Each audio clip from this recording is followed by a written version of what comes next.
So are things currently going wrong in your business, but you can't quite put your finger on what it is that's going wrong? Well, have you ever considered, and you might not like hearing this, that it might be because of you as a leader? If you're not inspiring your people as a leader of your business, then they're not going to all align around your values and drive your business forward, and that will filter out through your employees and, of course, to your customers. So in this week's podcast, we're talking to Sandra Norris, and we're examining leadership styles. How do you really get people to be motivated to follow you as a leader? How do you get your values across to your people? This isn't just some fluffy stuff we're talking about here. This is some real world impactful stuff that Sandra has applied to huge companies, including companies like EA Sports and things like that. So I think you're going to find this really interesting. Let's jump in. Welcome to the podcast, everyone. Really looking forward to today's episode. We've got a special guest with us today where we're going to be talking about leadership. So really great to have you on, Sandra. Thanks so much, Craig. It's great to be here. Yeah, excited. Awesome stuff. Yeah. So Sandra, we're going to dive into lots about leadership, talking about alignment and getting the vision right and really trying to get people on board. And it's such an important subject because in construction or any business really, construction business owners, they often start on the tools, they're working for themselves, and then all of a sudden they're now a leader of a business and they've got to bring people on board. And there's a real transition of a change from being a tradesperson to actually I'm now a leader of a business. So I think this podcast is going to be really interesting just to explore some of those nuances and how you overcome that as a leader. But maybe first of all, you can just introduce us a little bit about yourself, Sandra. You know, how have you got into this industry of leadership coaching? Yeah, certainly. So I did most of my developing into who I am at Electronic Arts, the video game company. And I was working with lots of game studio leadership teams where we were not only talking about, hey, how do you become a good leader, but also really getting into their business and looking at cash flow, looking at profitability, looking at, capacity planning. They had a lot of inflow, outflow of their resources. So as I was growing in that experience, I found a little secret sauce about how those people can keep how those leaders can keep their people going through what we call in the industry crunch time, which is often 110-hour weeks. People are sleeping under their desks. They are, running to get to the release date on time. And we discovered that it was not just about having clear goals. It was about a lot more than that, because how do you get people to really think more like an owner of the business? They're never going to think fully like an owner because they're not an owner, but how do you get them more deeply committed? So from there, I went and I have had really the privilege and the honor of working one-on-one and with executive teams in multi-billion-dollar companies all around the world. And what I think that experience taught me, I'm just coming off of, as we talked about last time, I'm just coming off of 10 months working in Nigeria. And I'm from California.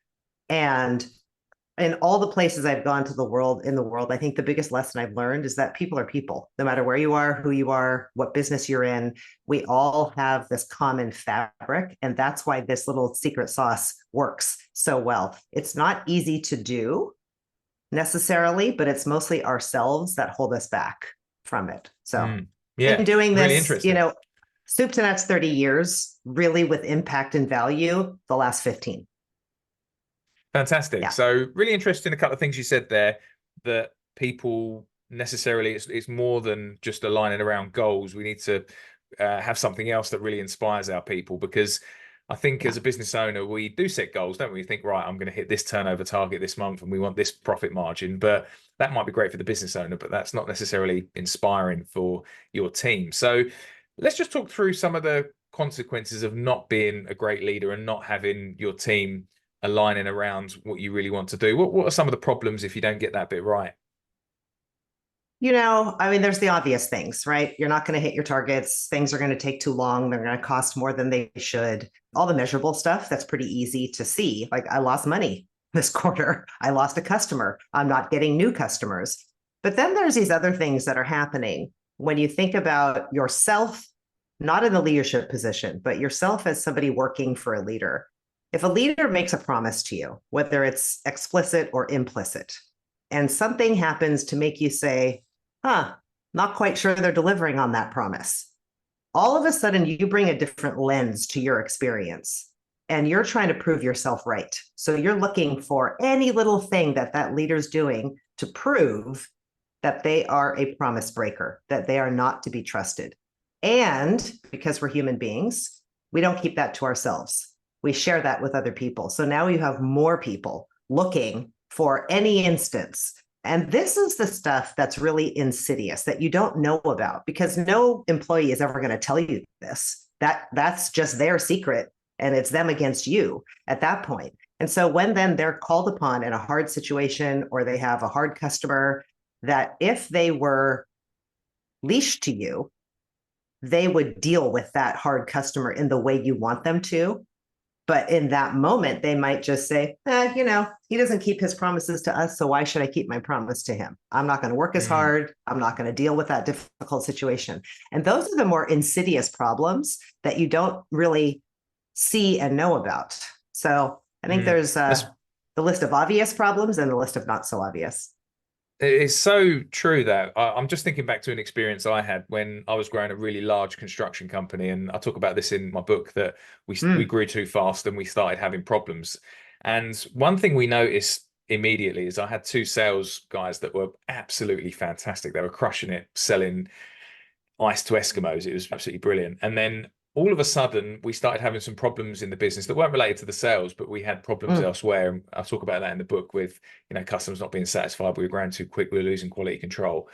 And something we noticed was actually the sales team completely fell off a cliff. They stopped performing. We weren't selling.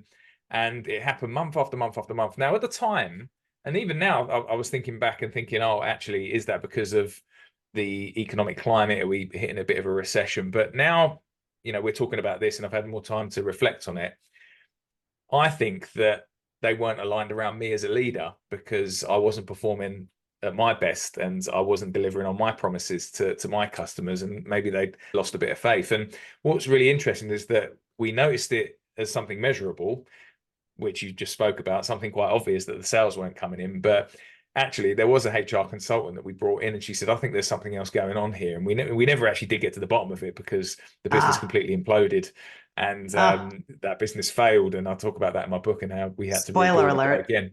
Yeah, but it's really interesting, isn't it? How I think what you've just said there, I've actually experienced that. And now when I think back and you talk about that, I can completely relate to those instances. Yeah. And, as leaders, what we tend to do is say, if we don't get this ship righted, we're going to lose to the competition. You're going to lose your job. The business is going to fail. And these are things that we feel deeply as the leader of the business, the one responsible for the financial health. And we're hoping that's going to be the thing that is going to spark people to all of a sudden work harder. But that's not how they hear that message. They say, that's all your job. That's not my job. My job is selling. My job is building. My job is sheetrocking. My job is, electrical, whatever it is. You get me set up to do the job, I'll do the job, but that's your failure. That's not mine. And you're just asking me to work harder to save your butt. I don't trust you. Why would I save your butt? Yeah. Really, really interesting. Yeah. So we know some of the problems if you're not aligned around your manager or your leader. So let's talk about how we solve that then. So how do we make that transition? What sort of things should a business owner, a business leader really be looking out for and monitoring? It's kind of counterintuitive. So what you'll notice, like I said, you're not going to hear people talking about this. This is the private water cooler talk that the employees have amongst themselves. So you're not going to be signaled clearly to it. You're going to have to be thinking from a different point of view, which is, if performance is suffering, what am I doing or not doing that's contributing to that? And you'll go through all the tick boxes of, have I set clear goals? Have I provided all the tools necessary? Have I put all the processes and systems in place? And if it's still not working, then really it is something about either you, the leader, or your project managers or your managers, or whatever levels of management supervisors that you might have inside your company. There's something happening there that's on a human level. And so that's the first thing, is ask that question. What could I be doing that would be causing this resistance and hesitation for people to do their job the best way that they know how? And that's an introspective thing, right? To say, you're not always self-aware, right? So Tasha Eurek did a great big study a few years back. And in her study, it was said that 95% of us will claim from the rooftops, I am self-aware. I know what I am about. But it is actually only 15% of us that are actually self-aware, meaning we know the effect of our intention. And we may intend to be inspiring and motivating and, picking people up, but the effect might actually be the opposite of what we're intending to do. And again, nobody's going to tell you this. So yeah, so that's really interesting then. So let's imagine the majority of people listening to this are not self-aware. They think they are, but they're not. They're the 85% that are not. Yeah. What do they do about that? How can you be introspective and look at yourself or your team with, with glasses on that are not shaded? Yeah. So one of the things that leaders carry around and managers carry around with themselves is that they're stoic, right? They feel like they have to know the answers. And if something is bad that's happening, they have to pretend that they were expecting it or pretend that they know how it's going to all turn out, because they figure that if they look shaken, then that's going to worry the people who are actually looking to them for leadership and a cue for how they should behave. And it's actually the opposite. You should never hide that stuff, because the business is going to change all the time. And people can see, and they know if we're about to go through something. They know that the working conditions are crap. They know these things. So it's not a big surprise to them. So this is the first thing, is be willing to be who you are and show your actual reactions to people and say, look, this does worry me. I'm scared right now. And I know that I can't fix this by myself. And I need to have this team of people with me and on my side. So number one. Number two, ask yourself some different questions. This selfless thing, people talk about it all the time. Be authentic, be vulnerable, be self-aware. What does it really mean? You don't have to do some deep therapy exercise, and figure out who am I and what's my trauma and how do I heal things and all of that stuff. You just ask yourself some questions that you probably don't ask yourself very often. If there were 3 things I could tell a child about living a fulfilled life, what would those 3 things be? That's an indicator of what you would like your life to be. And you became a leader, not just to have a smashing successful business. Of course, that's part of it. But a leader is somebody who says to themselves, I want to create a different kind of life for myself, not just financially. But what does that financial freedom mean? It means that I work hard, but I'm actually living easier because I'm not answering to anybody. I'm working hard, but I also have much better times with my family and friends. I'm working hard and I have all this money, but I'm actually more at peace than I ever was working for somebody else. That's what leaders, that's why people take on the leadership role in creating a company. And so you want to get to, what are those underneath reasons? What are those underneath reasons of why you created this business? Because that's what is going to build the trust. That's what's going to connect people to you as a person. Circumstances change. You should never be changing. So if you're able to share with your people every so often, yeah, we're in here to smash and make a ton of money, but I'm also going to do this in a way that every person gets respected as a human being, gets listened to as a human being, is allowed to make their own choices as much as they possibly can. That's the kind of business I want to run. I don't want you going home complaining about this place to your family. I don't want you going home exhausted and punished. I want you going home feeling good about not just the thing you're building, but the experience that you had building it with people around you. So we can get a lot more specific if you want. Yeah, so that's interesting, because when we think about why someone starts a business, it's very personal, isn't it? So, it's not just about the money, but the things that money can do for them and the freedom it gives them. But that's all very me, isn't it? So what we're saying here, and just to explore this a little bit further, is that you've got to align those reasons for you to also empower your team. So just talk through that. Like, why would the team not just think, well, it's just about you? It's, what has it Yeah. got to do with me? It's just about your freedom.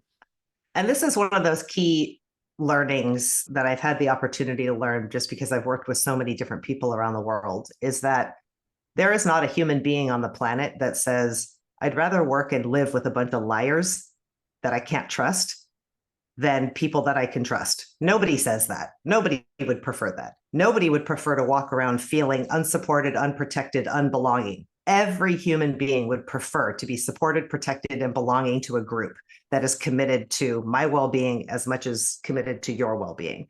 So we all have this commonality. Now, that stuff often gets shoved to the side because we have quarterly results. We have profit and loss sheets. We have positive, negative cash flow in our face all the time.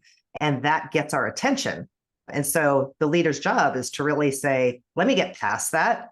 Because if I can get people following me, the person, because I'm providing a place where 8, 10, 12 hours a day, they are supported, they're protected, they're in a place where they belong, they're in a place where they trust the people around themselves and the leader. That's a really killer place to work. That's a place where I feel great there. And if I can create that, that's the environment that I'm looking for. I hope that answered the question.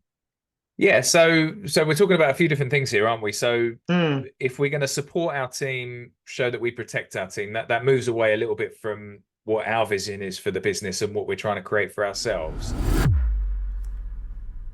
Hey, can I just ask a quick favor?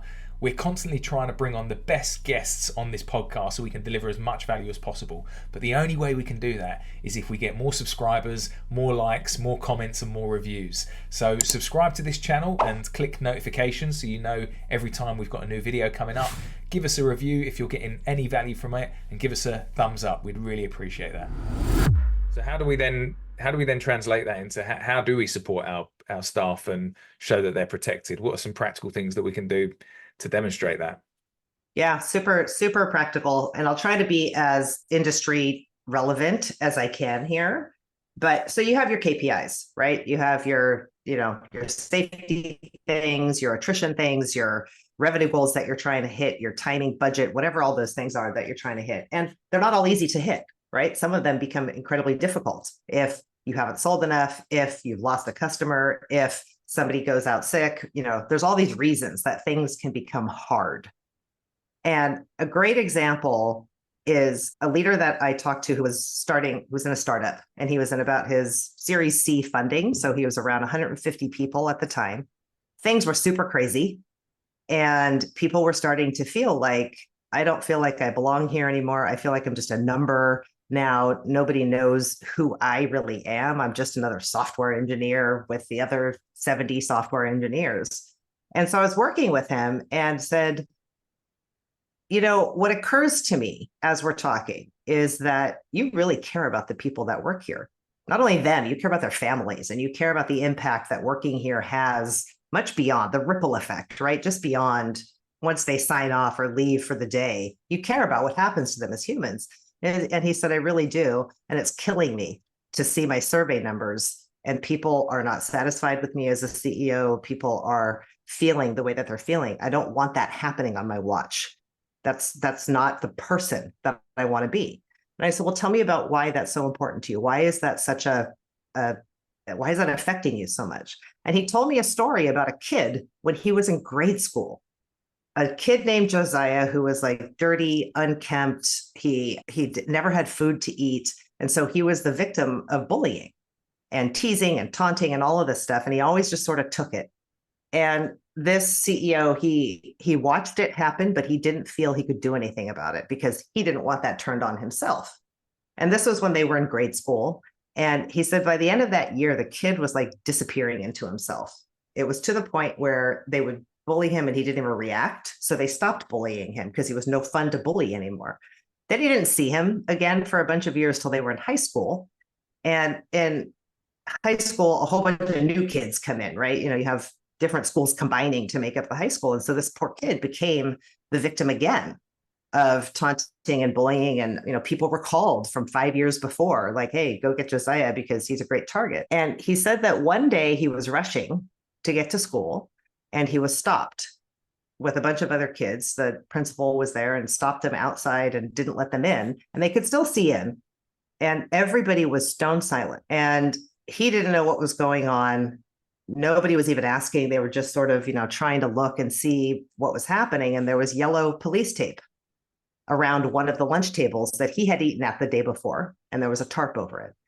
And Josiah had overdosed on heroin earlier. He got to school early that morning to do this on the table at school. And it was obviously a tremendously impactful thing for him.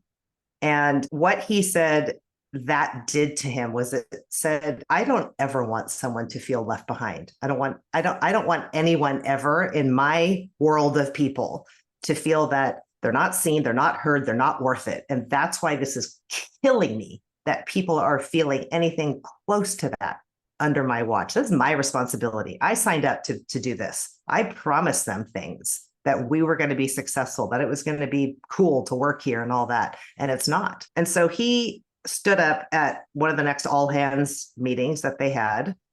And I said, you're going to have to tell that story.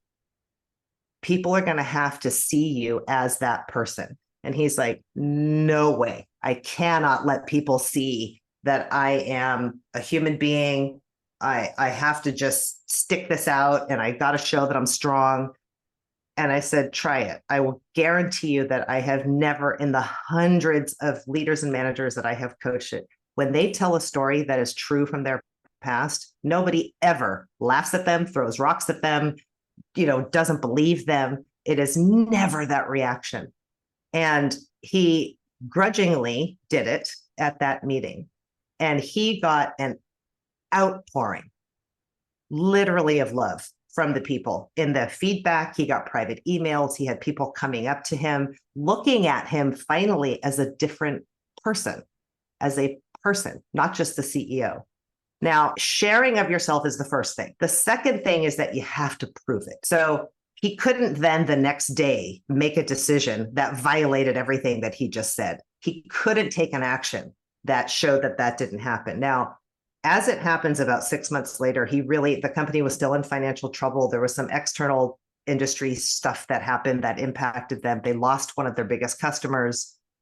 And he was in the position with the board where the board said, you're going to have to lay some people off. And he said, I absolutely will not do that. There's no way I'm going to do that. And they all thought he was crazy. And he said, there's another way to do this. There's got to be another way to do this. It's not that bad. And so we got creative with what can we do to rearrange things so that we don't have to do it. And we cut out as much stuff as we could. And we were honest with the people who were there to say, look, this is the level of the financial trouble that we're in. And what he did by taking that action, it's the same as a customer who has a bad experience and the supplier fixes it, right? Like, you're a customer for life. These people were with him for life. Many of them followed him to the next things that he did, because no matter what it was, as hard it was going to be, as terrible as it would be, they didn't care, because they honored and trusted and had faith in that human being. And that is really, what's the word? It like builds and builds and builds, right? So now people are talking about how great he is. They're not talking about wait for him to make a mistake. Now they're talking about, how can I do more for him and for us? How can I protect this very special place that we have here? If the business is struggling, I'm going to go figure out how to do it. I'm going to go figure out what I can do differently to help. And this also, by the way, filters out to your customers, because when your customers interact with your employees and your employees are just selling by the way that they're talking and they are working so hard, your customers are employees somewhere, and they know that they would never work that hard if they were being treated badly. They would only work that hard if the situation was really great. So those customers are going to be more likely, even if they're not conscious of that decision. It's a little bit of a marketing mindset there. Even if they're not conscious of that decision, they're going to choose you, even if you cost more, because the experience of working with your people was awesome and amazing. So I love that. It was a long-winded answer. It's an amazing story. I want to go and work for that guy now. He sounds absolutely awesome. It reminds me of a book I read a while back, Zappos, Oh and yeah. how just great story about how he looked after his people, and that filtered Yes. right through to a huge success with Yeah. his customers too. So I'm just thinking about this now. If people are listening to this, they obviously Yeah. resonate with that story, Yeah. but he was able to link something quite significant in his life to he didn't want to leave Yep. anyone behind. Yep. But it's not that easy for all of us to be able to find that story, is it? And be able to make those links out. So how do we do that? How do we, in practical ways think rather than it just being about me and I want freedom for me and my family and I want to bring my kids up the right way and give them the best experience. And that's why I'm creating that business. How does that then translate into what I want to do for my staff? How do we get the link? Yeah. So, the first part is often the hardest work.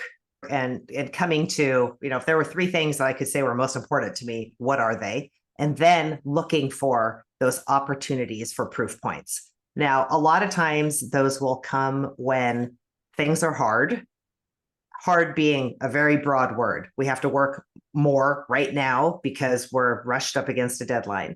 We're choosing to not take a customer on or to take a customer on that might be an unexpected kind of a customer. Why are you doing that?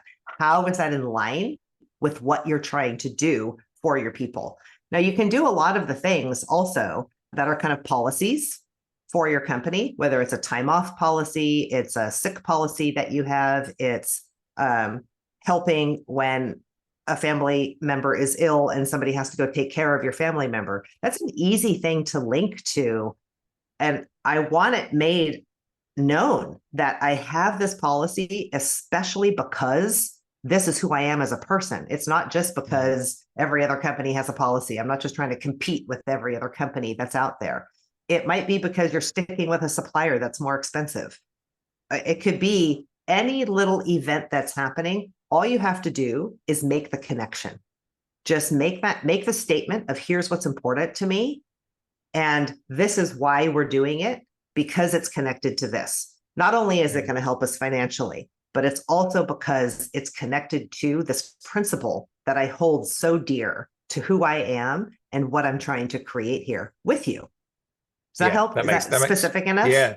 Yeah, it makes Yeah. complete sense. Yeah, get that completely. So let's imagine now someone has done the deep work. They've worked out what they're doing. They've linked it to Yeah. how they're going to treat their employees. How do you then Yeah. get that across to them? Is it that you have a big company meeting, say, right, this is all about this is why I'm passionate about this business and these are the steps I'm taking. Is that a good idea, or is it just good to roll things out slowly or for people just to work it out themselves? How do you get this across? I'm all for being direct. And I'm all for saying that, at this company, here's the things that we care about. I can't make this world by myself. I need your help. I need your help to do this. And no one's going to think you're insane for the things you're asking for because you're asking for things that all human beings want. Nobody wants to be in a place where people get left behind, right? Yeah. Everyone wants to be in that kind of environment. So I do recommend you could almost, just have like a let's rip the band-aid off kind of a session and say, I want to acknowledge that things are not going the way that I want them to, expect them to, and I'm not happy with the way things are going here. And it's happened under my watch. I'm not okay with that. Here's what I'm aiming for. We're not going to get there tomorrow. There's a lot of things that we're going to have to do, but here's what I'm aiming for. And do that with a little bit of a plan so that you can say, in 30 days, I'm going to fix the problem and I'm going to fix it. And I'm going to come back and I'm going to ask for the next problem to fix. And I'm going to fix that problem. So you have to, especially if you're in a place where you're behind the eight ball, you really have to put some focused attention on it. And there's lots of other cool things that I've seen people do in different environments. They've had these words that are so important. No one left behind. It'll become a phrase or the name of a conference room, or it will become, artwork throughout the building, rather than the artwork that says, do more, work harder, time is money, all these typical productivity things that we would see hanging around.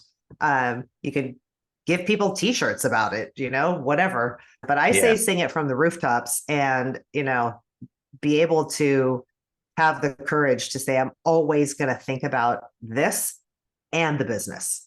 They're going to become they're going to become one thing about how we are leading this business together. Yeah, I love that. That's really good. And it's just sort of highlighting the importance of that company culture and that filtering through to everyone.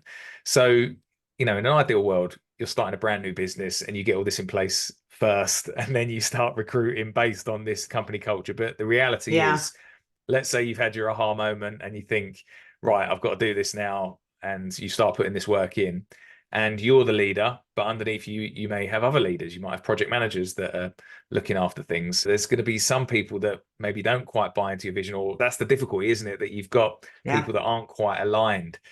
So Yeah. I guess answering my own question here, but what do you recommend to do with that? If you've got people that aren't going along with you in your vision and they are leaders, can they be Yeah. trained? Is it that, people can't be trained in personality like that and they have to be let go? What's your thoughts on that? I think there's two things. Number one, talk to your project managers first, but before and get them on board with you that this is what I'm going to do. And this is a new expectation for you. I don't expect you to be able to do it right away because this took me a while. This took me a while to have the courage to stand up here and tell this story and lead in a completely different way and show up as a completely different person, theoretically, to all the people that we're leading. So get them on board first. Second thing would be do your best to figure out who the sources of truth are in your employee population. So when I, as an employee, have a question, I typically don't go to my manager. I go to the person that knows everything, who is like the executive assistant who knows everything, or, the person who's been here the longest. And so you want to find those people within the employee population and get them on board also. Make them an insider to what it is that you're trying to do. And even if they're a negative person, bring them around and say, you're super influential here. What you say, people believe. What you do, people copy. I need to get you on board with this. How can we do that?